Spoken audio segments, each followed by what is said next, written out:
السلام عليكم ورحمة الله وبركاته. بسم الله والحمد لله والصلاة والسلام على رسول الله صلى الله عليه وآله وسلم. أما بعد، فمرحبا بإخواني وأخواتي وأهلي وأحبابي، وأسأل الله عز وجل أن يجمعنا في الدنيا على طاعته وفي الآخرة مع سيد الدعاة المصطفى في جنته ودار مقامته، إنه ولي ذلك والقادر عليه. مرحبا بكم على شاشة قناة الناس اللي شعارها دائما شاشة تأخذك إلى الجنة. طبعا ما بنساش أبدا أن أنا بشكر كل القائمين وكل العاملين على هذه القناة المباركة، وربنا يجمعنا وإياكم على خير ويبارك فيكم يا رب العالمين، ويجعل كل كلمة في ميزان حسناتنا وحسناتكم. ومش عارف أقول إيه، أنا يعني في أول حلقة مش مصدق نفسي إن ربنا أكرمنا وبلغنا شهر رمضان. يعني أكيد إحنا غاليين عند ربنا إن شاء الله، يعني بحسن ظن بالله سبحانه وتعالى. أكيد يا رب طالما أكرمتنا وبلغتنا شهر رمضان، يعني بتدينا فرصة إن رقابنا تتعتق من النار، بتدينا فرصة ان احنا نغنم ليلة القدر، بتدينا فرصة ان احنا يعني تتغفر لنا ذنوبنا. من قام رمضان ايمانا واحتسابا غفر له ما تقدم من ذنبه، ومن صام رمضان ايمانا واحتسابا غفر له ما تقدم من ذنبه، كما قال الحبيب المصطفى صلى الله عليه وسلم. اخيرا احنا في اول يوم في شهر رمضان. بالله عليك مصدق نفسك؟ بالله عليك مصدقه نفسك؟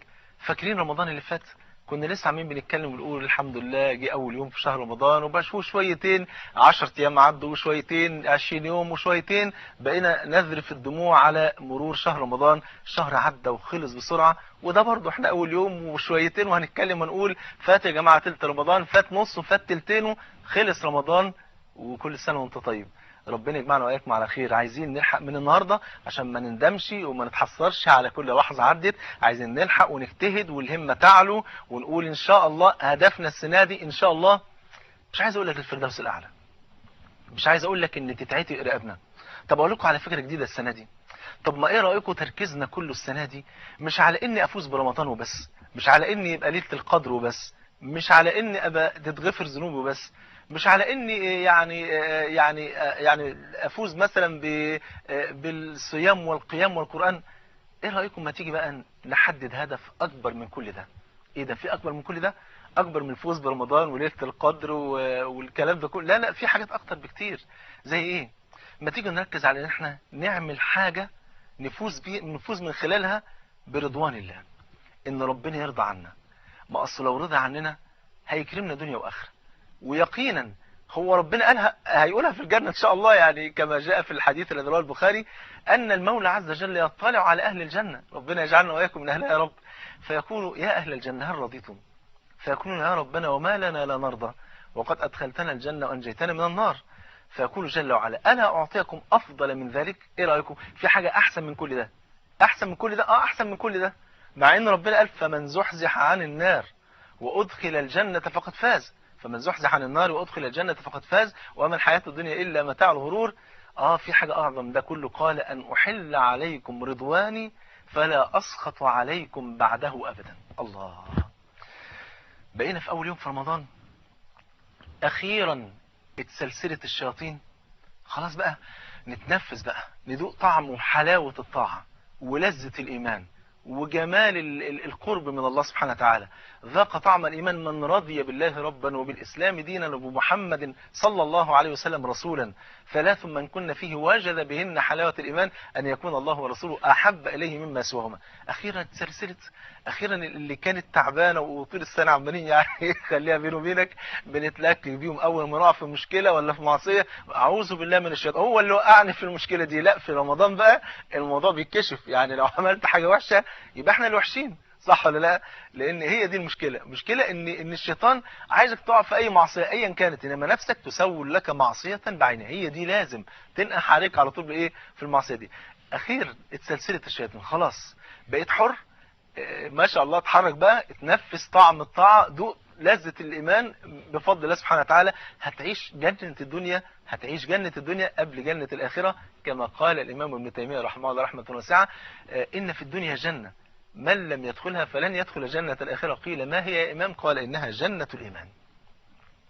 يبقى أخيرا اتسلسلت الشياطين، وشامم معايا الريحة الجميلة دي. في إيه؟ أصل مش واخد بالك أنت، أصل الليلة اللي فاتت ديت اتفتحت أبواب الجنة ال8. بتتكلم جد ورب الكعبة، اتفتحت أبواب الجنة ال8 كلها. مفيش ولا باب كده متوارب ولا لا، كله اتفتح خلاص. يلا شم بقى عطر وانفاس الجنة وعبير الجنة. الله، ايه ده، في ناس شمت ريحة الجنة؟ اه والله.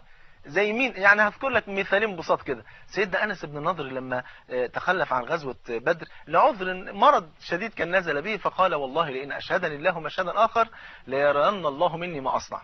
تيجي غزوة احد، يدخل انس بن النضر ما شاء الله اللي هو عم انس بن مالك، فدخل بقى وما شاء الله وجهاد وقتال وصدق مع الله سبحانه وتعالى. واول ما دخل اللي حصل، شاع خبر مقتل النبي عليه السلام، والصحابه يعني اللي اتقتل واللي قعد على جنبه مش عارف ايه. فمر عليهم انس بن النضر فقال ماذا تصنعون؟ قالوا قتل رسول الله صلى الله عليه وسلم. قال فما تصنعون بالحياة من بعد رسول الله؟ قوموا فموتوا على ما مات عليه رسول الله. وتقدم ولقياه سعد بن معاذ، فقال له انس بن النضر يا سعد واها لريح الجنة، والله يا سعد إني لأجد ريح الجنة دون أحد. شايف جبل أحد اهو، الناس طالعه تجري بره وأنس بن النضر داخل يجري جوه. ليه؟ شامم ريحة الجنة. مين تاني شم ريحة الجنة في نفس الغزوة؟ سعد بن ربيع، لما النبي عليه السلام بعت له زيد بن ثابت عشان يطمئن عليه، قال رسول الله يقرئك السلام ويقول كيف تجدك؟ قال وعلى رسول الله السلام، قل له يا رسول الله إني لأجد ريح الجنة. الله، ريح الجنة. وكل قوم الأنصار لا عذر لكم عند ربكم أن يخلص إلى رسول الله مكروه وفيكم عين تطرف. اتسلسلت الشياطين واتفتحت أبواب الجنة واتقفلت أبواب النار. خلاص أبشر، خايف من إيه؟ اللي خايف منه اتقفل، واللي نفسك فيه اتفتح، واللي قلقان منه تسلسل. خلاص أقبلت رحمات المولى عز وجل، وهي مقبلة طول العام، ولكن زادت بفضل الله سبحانه وتعالى، ويعني تشعر فعلا بنفحات ورحمات يعني زيادة شوية، وهتحس كده بقرب عجيب، وتحس كده بإيمانات عالية، وتحس بروحانيات عمرك ما حسيت بها إلا في الشهر الجميل ده. حافظ على تلك الروحانيات، وبالله عليك اخلص النية لله سبحانه وتعالى. ده اول يوم، اوعى تيجي تندم في اخر يوم. انا عايزك تيجي في اخر يوم تسجد لله شكر، تقول الحمد لله ربنا اكرمني ووفقني في شهر رمضان ده، ان ده احسن رمضان، اجمل رمضان في عمري. قلت لك قبل كده، تخيل لو كنت مع الثلاثه اللي دخلوا الغار وكل واحد سأل ربنا بعمل صالح، فانت تيجي بقى لو دخلت الغار معاهم وكنت انت الرابع، تقول يا رب أسألك بأني صمت لك شهر رمضان 1428. ده كان أجمل رمضان صمته في حياتي، لو كان خالصا لوجهك ففرج عنا الصخرة. إن شاء الله تخرج الصخرة وتجينا قناة الناس إن شاء الله، وربنا يجمعنا وإياكم على الخير دايما. اتقفلت أبواب النار، فتحت أبواب الجنة. سلسلة الشياطين، سامع اللي أنا سامعه أو متخيل اللي أنا سامعه؟ في إيه؟ في منادي بينادي دلوقتي عليك، بينادي عليك، أيوة عليك أنت وعليك انت وعلينا كلنا. بيقول ايه؟ بيقول كلام جميل جدا جدا وكله في مصلحتك والله، خايف عليك. بيقول يا باغي الخير اقبل، تعالى، فرصة عمرك، اوكازيون، الجنة قدامك، مرضات الله سبحانه وتعالى قدامك، الفوز بليلة القدر قدامك، مغفرة الذنوب قدامك، جنة الفردوس قدامك. الحق نفسك يا باغي الخير اقبل، تعالى قرب بقى، قرب بقى، كفايه بعد، ما شبعتش بعد عن ربنا، ما شبعتش اقبال على الدنيا يا اخي، كفايه. وما الحياه الدنيا الا متاع الغرور. جنه الرحمن سبحانه وتعالى ربنا قال عنها اعددت لعبادي الصالحين في الجنه ما لا عين رأت ولا اذن سمعت ولا خطر على قلب بشر. تعالى بقى قرب يا اخي، قرب، كفايه بعد. يا باغي الخير اقبل، يلي عايز ليله القدر تعالى، يلي عايز مغفره الذنوب قرب، يلي نفسك في رحمة ربنا تعالى موجود، يلي عايز ربنا يغفر لك تعالى قرب، يلي نفسك تفوز بكل الخير ده كله تعالى. تعالى حبيبي، حبيبي في الله واختي في الله، كلنا تعالوا قربوا. اللي مش هيتوب في رمضان هيتوب امتى؟ اللي مش هيفوز بالجنة في رمضان هيفوز بها امتى؟ فرصة عمرك، فرصة عمرك، فرصة حقيقية بجد. لو ما كنتش تستغلها او تغتنمها صح هتندم، هتندم وما تعرفش هتلحق رمضان تاني ولا ممكن في السكة تتسحب الورقة. ما احنا قلنا مشكلتنا ان احنا في امتحان، والامتحان دوت مشكلته ان هو سهل ما شاء الله، ما فيهوش اي مشكلة، بس مشكلته انه ملوش وقت محدد. الورقة ممكن تتسحب منك بعد 5 دقايق، وممكن بعد ساعة، وممكن بعد 3 سنين، وممكن بعد 60 سنة، ما فيش اي مشكلة خالص. فانت عارف الورقة تتسحب امتى؟ تقول لي ما اعرفش. ورقة تسحب مني يعني ملك الموت يخش عليك ويقبض روحك، هو ده سحب الورقة، كناية عن الموضوع يعني. فالورقة ما تعرفش هتسحب امتى، ممكن تتسحب منك وانت في رمضان، وفي ليلة جمعة او يوم جمعة تنجو من عذاب القبر. الله. وفي رمضان ومن ختم له بصيام يوم دخل الجنة، يبقى تنجو من عذاب القبر وتدخل الجنة وتفوز برضوان الله سبحانه وتعالى ويغفر لك ما تقدم من ذنبك. لا ده انت بقيت مالك. انت مش حاسس بالنعمة اللي انت فيها؟ احمد ربنا. انا عايزك وانت قاعد بتسمعني لسانك بالله عليك ما يفترش عن ذكر الله. اقعد انت هتخسر ايه طول ما انت قاعد كده؟ استغفر الله، سبحان الله، الحمد لله، لا اله الا الله، الله اكبر. حتى لو ثبت لسانك على ذكر معين عشان ما تتلخبطش وتعرف تسمع الحلقة، ثبت ذكر معين كل يوم كده واشتغل. المهم ما تعطلش لسانك يا عم. اذكر ربنا، ربنا يبارك فيك. مثل الذي يذكر ربه والذي لا يذكر ربه كمثل الحي والميت. ها، حي ولا ميت؟ ان شاء الله حي، ان شاء الله حي وصاحب قلب مطمئن ونفس راضية. ان شاء الله انسان فاضل وبتحب القرب من الله وبتحب لقاء الله وربنا يحب لقاء ان شاء الله. اوعى تفطر لحظة عن طاعة الله سبحانه وتعالى. يبقى في منادي بينادي دلوقتي بيقول يا باغي الخير اقبل، ومن الناحية الثانية يا باغي الشر اقصر. حبيبي في الله، يا اللي عصيت ربنا 11 شهر، 11 شهر يعني من رمضان اللي فات لرمضان ده يعني، انما ممكن تكون عصيت ربنا 20 30 سنة 50 سنة وما فكرتش لا في رمضان ده ولا في رمضان اللي فات. بالله عليك كفاية، ارحم نفسك وتوب وتعالى، وستجد ربا رحيما شكورا ودودا غفورا توابا جل جلاله. الله. يعني لن تجد ارحم من ربك. قال صلى الله عليه وسلم كما في البخاري: والله لله ارحم بعبده من رحمة الام بطفلها الرضيع. عايز اكتر من كده. ربي رحيم ودود. رب بيقول لك سبحانه وتعالى: من تقرب مني شبرا تقربت منه ذراعا، ومن تقرب مني ذراعا تقربت منه باعا، ومن اتاني يمشي اتيته هرولا. يا راجل يعني سبحان الله، هو مين اللي محتاج مين يعني؟ ورغم ذلك المولى عز وجل يكرمك بهذه النعم. يقول جل وعلا: انا عند ظن عبدي بي فليظن بي ما شاء. وفي رواية: ان ظن بي خيرا فله وان ظن بي شرا فله. اتسلسلت الشياطين واتفتحت ابواب الجنة واتقفلت ابواب النار، والمنادي عمال ينادي كل يوم: يا باغي الخير اقبل، يا باغي الشر اقصر. كفاية بقى ذنوب ومعاصي، وفوق ده كله بقى الحق نفسك بقى في الغنيمة الباردة الجميلة دي. ولله عتقاء من النار وذلك في كل ليلة. كل ليلة. طب ده عدت ليلة، فاضل كام ليلة؟ ممكن تكون 29 ليلة وممكن تكون 28 ليلة اللي فاضلين يعني، لان ممكن يكون رمضان 29 يوم، ممكن يكون 30 يوم. الليلة اللي عدت ديت انا وانتي اتعتقت رقبتنا من النار ولا لسه؟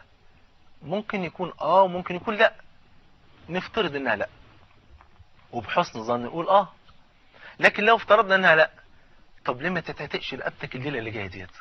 طب ولو عدت اللي جاية يبقى اللي بعدها ان شاء الله. طب ولو عدت اللي بعد يبقى ان شاء الله في الليله الرابعه، ده يقينا بحسن ظني بالله ان شاء الله. واقعد ابكي وامرغ جبيني في الارض وانف احطه في التراب واقول له: يا رب ماليش غيرك. ما انت لو ما عتقتش رقبتي السنه دي يا رب انا ما اضمنش اعيش السنه الجايه. اعتق رقبتي يا حبيبي وكلم ربنا كده. والله انا اخاطب ربي في صلاتي بهكذا، وربي يسامحني على جرأتي. دايما اخاطبه واقول له: يا حبيبي يا حبيبي ماليش غيرك، بحبك وماليش غيرك، فاغفر لي ذنوبي واستر لي عيوبي واكرمني ونجحني ووفقني في دعوتي وبارك لي في صحتي وفي زوجتي واولادي وفي كل المسلمين، وارحم المسلمين واغفر للمسلمين واشف المسلمين وارحم موتى المسلمين. واقعد ادعي دائما كده بكلمة يا حبيبي يا حبيبي. كلمة حكيم بن حزام وهو بيموت لما كان ماسك المصحف وهو مقبله واخده في حضنه يقول: اخشاك ربي واحبك، اخشاك ربي واحبك. اتدلل على حبيبك، اتدلل عليه. حبيبك هو انت ليك غيره؟ هو انت ليك ارحم بيك من ربنا سبحانه وتعالى؟ ده نزل رحمة واحدة من 100 رحمة في الدنيا عشان نترحم بها كده بيننا وبين بعض. حتى ان الدبة لترفع حافرها عن والدها خشية ان تؤذيها، فاذا كان يوم القيامة رفعت تلك الرحمات الى 99 رحمة حتى ظن ابليس ان رحمة الله ستسع. يا الله. بسم الله. طبعا انا بصور الحلقات دي في شعبان مش في رمضان، يحسن تقولوا الشيخ مفطر. ربنا يبارك فيك يا رب. ففوت فرصة العمر يا شباب، فرصة العمر اخوات، ابائنا امهاتنا حبايبنا اهلنا اسرتنا. بقول لكم والله ده احساسي، يمكن يكون مش احساسكم، معلش ده احساسي انا. بحس ان احنا عيلة واحدة، اسرة واحدة. بحبكم في الله وخايف عليكم وبتمنى لكم الخير. عشان كده بقول ايدي في ايدك، مد ايدك وخد بايدي وتعال نخش الجنة. تعال نعاهد بعض ما تيجي نبايع النبي. هو مش الصحابة بيعوا النبي بيعة العقبة الثانية؟ يعني النبي عليه الصلاة والسلام قال لهم عليكم كذا وكذا وكذا وكذا وكذا، وفي الآخر قالوا وما لنا يا رسول؟ قال الجنة، سلعة ثمنها الجنة. ما تيجي نجدد البيعة مع النبي عليه السلام. من يجدد البيعة الليلة مع رسول الله؟ أعاهدك وأبايعك يا رسول الله على السمع والطاعة في النشاط والكسل، وعلى الأمر بالمعروف والنهي عن المنكر، وعلى كذا وعلى كذا وعلى كذا. أبايعك يا رسول الله، أنا بايعتك يا رسول الله، جددت البيعة النهاردة. إيه رأيك تيجي نبدأ؟ على السمع والطاعة في النشاط والكسل. الفجر بيدن حي على الصلاة حي على الفلاح والدنيا برد، هتقوم ولا مش هتقوم؟ هقوم طبعا، ده أنا لسه مبايع النبي، لسه مجدد البيعة مع النبي صلى الله عليه وسلم. الدنيا حر والحجاب، انت مش لابسه حجاب لسه، هتلبسها ولا لا؟ طبعا، لا اله الا الله، حتى لو الحر هيقتلني حتى مش مشكله، ده انا جددت البيعه مع النبي عليه السلام. الاب والام صعبين شويه، بس النبي عليه السلام طلب منك تبر امك وابوك، هتبر ولا لا؟ طبعا هبر، حتى لو عملوا فيه ايه، لو ذبحوني هبر امي وابوي خلاص. حاسس باللحظات والنفحات الجميله دي. معلش انا قدمت مقدمه طويله شويه، لان احنا هنتكلم في سلسله وهقول لكم عليها دلوقتي، بس انا حبيت اقدم المقدمه دي عشان نستشعر بقى بالجمال اللي احنا عايشين فيه واللحظات السعيده اللي احنا عايشينها دلوقتي. انا اخترت لكم السنه دي مجموعه سلسله بعنوان من روائع القصص. اشمعنى القصص؟ اصل القصص ليه معاني جميله جدا وتاثير عجيب جدا على النفس البشريه. ياما ناس كتير يا جماعه سمعت قصه مؤثره تابوا كتير، اعرف شباب كتير جدا بالمنظر ده واخوات كتير بالمنظر ده. قصه واحده سمعها من داعيه مخلص وصلت لقلبه بفضل الله، كان سبب التوبه هذه القصه. سبحان الملك، ربنا سبحانه وتعالى قص علينا في الكتاب احسن القصص. قال جل وعلا: نحن نقص عليك احسن القصص، ولا ينتفع بالقصص الجميل ده الا اصحاب العقول. خد بالك، لقد كان في قصصهم عبرة لأولي الألباب، أصحاب العقول وأصحاب القلوب التقية النقية بفضل الله. من خلال القصص القرآن يا جماعة تظهر السنن الربانية بإهلاك الظالمين والكافرين وإنجاء ونصر المؤمنين والمخلصين بفضل الله. كان من أعظم يعني الأشياء التي أو الفوائد التي أو الثمرات الموجودة في القصص القرآني تثبيت قلب النبي ما تصلى عليه صلى الله عليه وسلم، وتثبيت قلب الصحابة والأمة من بعدهم. قال جل وعلا: وكلا نقص عليك من أنباء الرسل ما نثبت به فؤادك. الله سبحان الملك. وربنا سبحانه وتعالى جعل القصص القرآني من أسباب تثبيت قلب النبي صلى الله عليه وسلم وتخفيف ما أصابه من أذى القوم، وحثه على الاقتداء بالأنبياء السابقين، وتبشيره بأن العاقبة الحسنة ستكون له صلى الله عليه وسلم. يبقى تثبيت النبي عليه الصلاة والسلام: وكلا نقص عليك من أنباء الرسل ما نثبت به فؤادك. طيب، وتخفيف الأذى اللي حصل للنبي عليه الصلاة والسلام يجيب في خلال آية بقى: كذلك ما أتى الذين من قبلهم من رسول إلا قالوا ساحر أو مجنون. زي ما اتقال لك يا محمد صلى الله عليه وسلم اتقال للرسل من قبل. يا الله. طب والاقتداء بالأنبياء: أولئك الذين هدى الله فبهداه مقتدي صلى الله عليه وسلم. طب وتبشيره بنصرة الله سبحانه وتعالى: قال جل وعلا: ولقد كذبت رسل من قبلك فصبروا على ما كذبوا وأوذوا حتى أتاهم نصرنا ولا مبدل لكلمات الله. الله. يبقى القصص كان سبب في تثبيت قلب النبي صلى الله عليه وسلم وتخفيف الآلام والأحزان من قلب النبي، وأمر النبي عليه السلام بأن يقتدي بالأنبياء والرسل من قبل، وأن يعني هم الأنبياء إخوة صلوات رب وسلامه عليهم جميعا. وفي ضمن ده كله وتبشير المولى عز وجل للحبيب بنصرة الله سبحانه وتعالى. من أهداف أيضا القصة القرآنية العظة والاعتبار. لقد كان في قصصهم عبرة لأولي الألباب. ومن أهدافها أيضا تنبيه الإنسان من الرقدة والغفلة. حين الإنسان يا جماعة يبقى غفلان كده، ما هوش عارف هو جاي ليه ولا بيعمل إيه ولا حياته ماشية إزاي، وفجأة يسمع قصة في القرآن ما شاء الله عن واحد وقف موقف بطولي بسم الله ما شاء الله وبذل نفسه وروحه وباله لله، فيقول الله أمال أنا فين؟ أمال أنا ما بقدمش حاجة ليه؟ أنا لازمتي إيه في الدنيا؟ أنا جيت الدنيا بعمل إيه؟ ويبتدي ما شاء الله يبذل ويعني يعطي بفضل الله سبحانه وتعالى. من أهدافها أيضا التحذير من أخطار البعد عن الله. تجد مثلا ربنا يقص علينا قصة واحد مثلا لما كان قريبا من الله عز وجل كان الله عز وجل يكرمه ويغدق عليه، فلما ابتعد ربنا سبحانه وتعالى يعني عذبه عذابا شديدا وفعل به كذا وكذا وكذا. فيبقى ايه تحذير للإنسان. من أهداف أيضا القصة تصحيح مناهج الآداب والسلوكيات، ان انت تتعلم من خلال القصة كيف يكون الأدب مع الله، كيف يكون السلوك الإسلامي، كيف تكون التربية الإسلامية. كل ده موجود في القصص القرآني بفضل الله. من خلال القصص القرآني بنصحح العقيدة، يكون عندك ان في توكل وفي يعني ثقة ويقين في مين؟ في الله. يكون لسان الحال المسلم اللهم إني أبرأ من الثقة إلا بك، ومن الأمل إلا فيك، ومن التسليم إلا لك، ومن التفويض إلا إليك، ومن التوكل إلا عليك، ومن الرضا إلا عنك، ومن الصبر إلا على بابك، ومن الذل إلا في طاعتك، ومن الرهبة إلا لجلالك العظيم. إنسان يبقى عنده انخلاع من الحول والقوة إلى حول الله عز وجل وقوته. من خلال قصص القرآن ربنا بيذكر لنا أحداث الأمم الغابرة، كيف أن الأمة بمجرد ما تكفر بالنبي خلاص الله أكبر فكلا أخذنا بذنبه. كل أمة اتخذت بذنبها، فاهم ازاي؟ ولكن بطريقة تختلف عن التانية. ليه؟ تنوعت العقوبات عشان تعرف أن قدرة الله عز وجل لا تحدها حدود.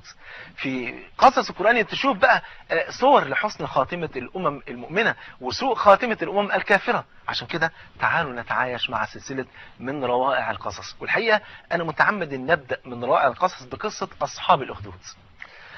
أصل قصة أصحاب الأخدود يا جماعة دي قصة مبهرة، قصة فيها عظة وعبرة وفيها أشياء وأحداث جميلة جدا نستطيع لو أسقطناها على أرض الواقع نعرف إزاي فعلا نثبت على دين الله سبحانه وتعالى. تعالوا نبدأ القصة.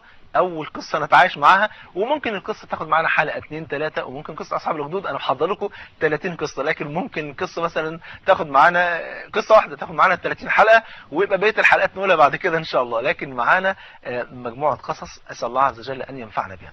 تعالوا نشوف قصة أصحاب الأخدود بدأت إزاي، وإيه سبب ذكر القصة ديت، والنبي عليه الصلاة والسلام ذكرها إمتى، وذكرت في القرآن إمتى وإزاي. خد بالك تعالى نتعايش معاه، بس بعد ما تصلي على حبيبك صلى الله عليه وسلم. وزي ما بقول لك لسانك لا يفطر عن ذكر الله ولا عن الصلاة على رسول الله صلى الله عليه وسلم. ووالله بحبكم في الله، وأسأل الله عز وجل أن يجمعنا في الفردوس الأعلى إنه ولي ذلك والقادر عليه. تعالوا نشوف الأول. نزلت الرسالة على النبي عليه السلام وبعث الحبيب محمد صلى الله عليه وسلم. بدأ النبي عليه السلام يعني ينادي في الكون كله ويذكر قومه بالله سبحانه وتعالى، قولوا لا إله إلا الله تفلحوا. بدأ النبي عليه السلام يذكرهم، بدأ يعني يأخذ بأيديهم إلى أرض الطاعة وإلى بستان التوحيد. طبعا كثير من المشركين لم يقبلوا، بل أكثرهم لم يقبلوا.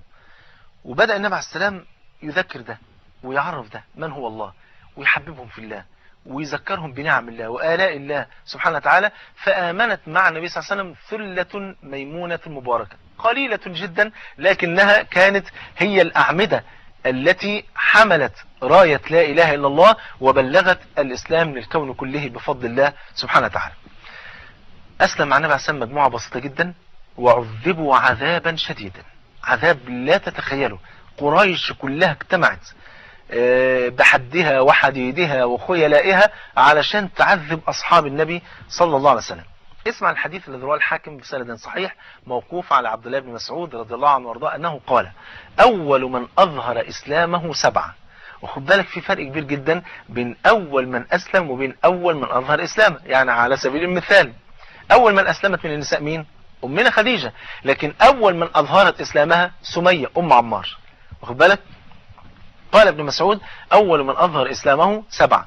رسول الله صلى عليه صلى الله عليه وسلم، رسول الله صلى الله عليه وسلم، وأبو بكر وعمار وأمه سمية وصهيب وبلال والمقداد. ال7 دولت أول من أظهروا إسلامهم في الأرض كلها. فأما رسول الله، ده كلام ابن مسعود، فأما رسول الله صلى الله عليه وسلم فمنعه الله بعمه، يعني حماه الله بعمه. وأما أبو بكر فمنعه الله بقوم القبيلة بتاعته. وأما سائرهم فلقد ألبسوهم أضرع الحديد وصهروهم في الشمس، فما منهم من أحد إلا وقد واتاهم على ما أرادوا. اللي عايزينه يقولوا فقالوا غصب عنه، يعني مع العذاب الشديد والضرب بالسيوف والتعذيب والحرق بالنار، كان اشياء طبعا ربنا يعافينا ويعافيك. والراجل يحفر له حفرة في الارض ويوضع لحد ما يبان بس رأسه فقط، ويفضلوا يسلطوا العذاب والكرابيك على رأسه، حاجة يعني لا تتخيلها. ربنا يعافينا ويعافيكم. عشان تعرف بس قد ايه الاسلام وصلك بكل يسر وسهولة. ما طلب منك الا ان انت بس حافظ على دينك، بس هو ده المطلوب منك. يا ايها الذين امنوا اتقوا الله حق تقاته ولا تموتن الا وانتم مسلمون، ده اللي مطلوب من حضرتك. فاذا ابو بكر ربنا منعه وحماه بقومه، والنبي عليه السلام منعه الله عز وجل بعمه، وسائرهم بقى البسهم قدروا على الحديد. فما منهم من احد الا وقد واتهم على ما ارادوا. شوف دي الا بلال الوحيد الذي لم ينطق كلمة الكفر. خد بالك كان عندهم رخصة، قول المولى عز وجل إلا من أكره وقلبه مطمئن بالإيمان. أكرهت وانت بتعذب، اللات والعزى إلهان من دون الله، خلاص إلهان من دون الله، سيبوني بقى، فيسيبوه خلاص، هو قلبه مطمئن بالإيمان، واخد بالك. لكن كله خد برخصة إلا بلال، فإنه هانت نفس عليه نفسه في الله وذاق من العذاب ألوانا. خد بالك. فكانوا يقولون لهم اللي بيعذبه اللات والعزى إلهان من دون الله، فيقول أحد فيمر عليه حبيبنا أبو بكر ثاني اثنين أحب الناس إلى قلب النبي صلى الله عليه وسلم، كما ثبت ذلك عند مسلم لما عمرو بن العاص سأل النبي عليه السلام من أحب الناس إليك يا رسول الله؟ قال عائشة. قال فمن الرجال؟ قال أبوها. خدت بالك. فأبو بكر عدى فشاف سيدنا بلال بيعذب، فقال ينجيك الله الواحد الأحد. وذهب أبو بكر وصف التجارات وجاء بالأموال واشترى العبيد والأرقاء ليعتقهم لوجه الله خشية أن يفتنوا في دينهم. الله أكبر. فقال المنافقون والله ما أعتق أبو بكر بلالا إلا ليد كانت لبلال عنده. والله أنا تلاقي بلال عمل له معروف، فعلى نظام بعض الناس قدم السبت تلاقي الحد. فسكت أبو بكر ونزل قول الله عز وجل وما لأحد عنده من نعمة تجزى إلا ابتغاء وجه ربه الأعلى ولسوف يرضى. الله أكبر. هي ده الهدف اللي أنا عمال أقول لك عليه من أول حلقة، إن إحنا مش عايزين نرسم على ليلة القدر فحسب، ولا على العتق من النار وبس، ولا على الفوز بشهر رمضان والقيام والكلام ده كله. لا، أنا عايزك ترسم السنة دي على الفوز برضوان الله. تقول له يا رب أنا ماليش هدف في حياتي كلها إلا إن أنت ترضى عني. طب وعايز إيه تاني؟ وإن أنت برضو ترضى عني، يا ترضى عني يا ترضى عني، أنا مش عايز غير كده. فربنا يرضى عنا وعنكم يا جماعة. يعني أنا شايف الوقت جري وخلص، وإن شاء الله نلتقي غدا إن شاء الله. بالله عليك وإنت بتفطر للصائم دعوة مستجابة، تدعي لي وادعي لك يعني، وتخلص في الدعاء ليا وأخلص في الدعاء لك. وأنا والله بلا وعد أنا أقسم بالله لا أفتر أبدا عن الدعاء لكل مسلم ومسلمة على وجه الأرض، لأني أحب كل من يقول لا إله إلا الله محمد رسول الله صلى الله عليه وسلم. إن شاء الله بكرة نقابلكم إن شاء الله في نفس الميعاد مع برنامج من روائع القصص.